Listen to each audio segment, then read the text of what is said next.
हाँ यार, therefore is complete. और पूरा क्रेडिट जाता है ब्रूक्स और रूट को, जिस तरह की उन्होंने इनिंग्स खेली है। समझ में नहीं आ रहा अपनी बॉलिंग की बुराई करें या फिर उनकी तारीफ करें, क्योंकि हमारी तरफ से भी 6 सेंचुरीज लगी हैं और ब्रूक्स और रूट ने कोई कसर नहीं छोड़ी थी किसी भी बॉलर को पाकिस्तान क्रिकेट को ये दिखाने में कि हम कहाँ स्टैंड करते हैं। अगर आज अबरार बॉलिंग करने आ जाते तो मेरा ख्याल था कि वो भी ट्रिपल सेंचुरी मार देते ब्रूक्स के साथ। तो जिस तरह का कैलिबर, जिस तरह का क्लास दिखाई है ब्रूक्स और रूट ने, बिल्कुल ही एक आउट क्लास आउटस्टैंडिंग इनिंग थी और हमें अप्रिशिएट करना चाहिए एज ओपोनेंट भी, क्योंकि उन्होंने हमें असल में खेलना दिखाया है कि खेला किस तरह जाता है टेस्ट क्रिकेट, किस तरह सेशन बाय सेशन डोमिनेट किया जाता है, किस तरह फेजेस में बैटिंग की जाती है। ब्रूक्स जो कि एक बिल्कुल यंगस्टर है, वो हमारे सीनियर प्लेयर से बहुत लाख गुना दर्जे अच्छी बैटिंग करके गया, जो कि हमारे लिए एक शर्म का मुकाम है। आप सबको याद होगा वो फर्स्ट मैच बांग्लादेश के खिलाफ जहाँ पे नसीम शाह आए थे प्रेस कॉन्फ्रेंस में और उन्होंने बोला था पिच क्यूरेटर को विकेट नहीं बनानी आती और हम इस विकेट पे कुछ नहीं कर सकते। और आज अगर हम विकेट देखें तो विकेट को तो आप निकाल ही दे गेम से। उन्होंने तो ओडीआई गेम खेला है, तो क्या आपको ओडीआई के हिसाब से भी बॉलिंग नहीं करनी आती? क्या आपके पास वेरिएशंस नहीं है? कि यॉर्कर नहीं है? ना आपको बाउंसर मारनी आती है ना यॉर्कर मारनी आती है। आपने 7.5 की औसत से रन बनाए इन अ टेस्ट मैच। तो ये तो आपकी क्रिकेट का कैलिबर है, ये आपकी बॉलिंग का कैलिबर है। आपके पास नंबर 1 बॉलर है, 150 वाले बॉलर थे।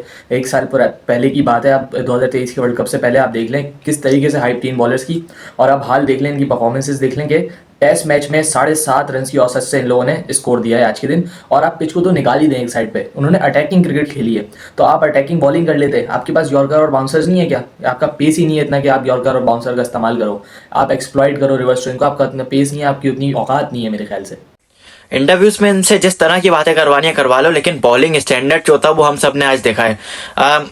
कम से कम डिफेंसिव बॉलिंग करके ही टीम को डोमिनेट कर देते ओपोनेंट को।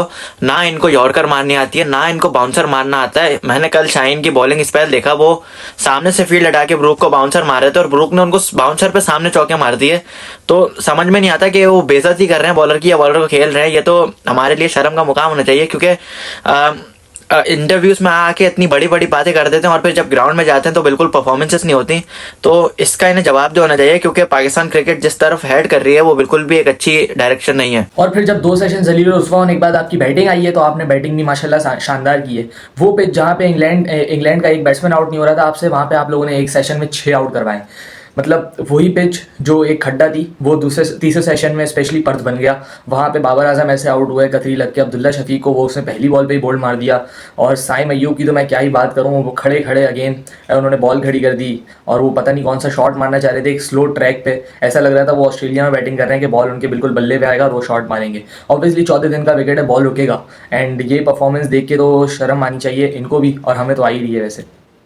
एज अ फैन लिटरली अब बस हो गई है, क्योंकि जिस तरह की क्रिकेट पाकिस्तान टीम खेल रही है हमें तो मैच देखने का दिल नहीं चाहता। जो हम रात को 3-3 बजे उठ के वेस्ट इंडीज के टेस्ट मैचेस देखा करते थे, पूरा पूरा दिन टेस्ट मैचेस लगाया करते थे, लेकिन अब जब टेस्ट मैचेस दिन के टाइम भी हो रहे होते हैं तो बिल्कुल देखने का दिल नहीं चाह रहा होता। उसके अलावा हम दूसरी एक्टिविटीज कर लें तो वो अच्छा होता है।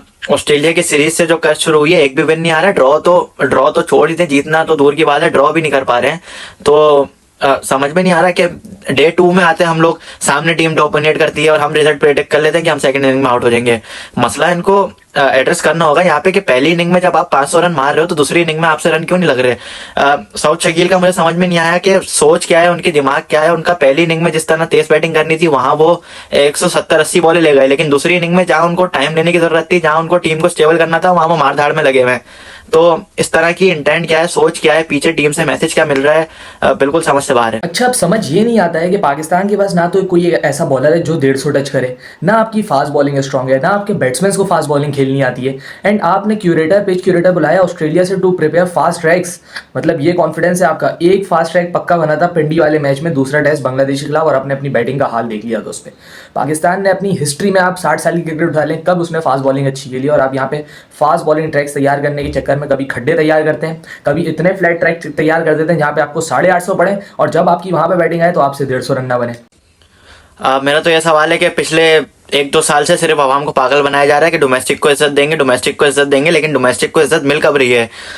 साउथ शकील, सलमान अली आगा हमने देखा डोमेस्टिक से है तो वो थोड़ा कंसिस्टेंट रन कर रहे हैं, और हमें इस बात से और पीछे पड़ना चाहिए बोर्ड के कि डोमेस्टिक को इज्जत दी जाए।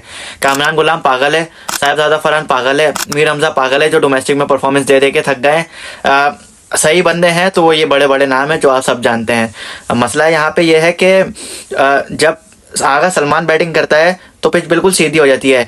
मेरा सवाल यह है कि इमाम उल हक बाबर के बाद दूसरा ऐसा कंसिस्टेंट बैट्समैन था जो पाकिस्तान ऐसी पिचेस पे कंसिस्टेंट स्कोर करता था, लेकिन इमाम को भी थोड़े इनिंग्स के बाद बाहर कर देना, तो उस पर कॉन्फिडेंस क्यों नहीं दिखाया गया। दूसरी बात यह है कि same goes for Babar and Rizwan, अब वो स्कोर नहीं कर रहे तो वो क्यों बाहर नहीं हो रहे।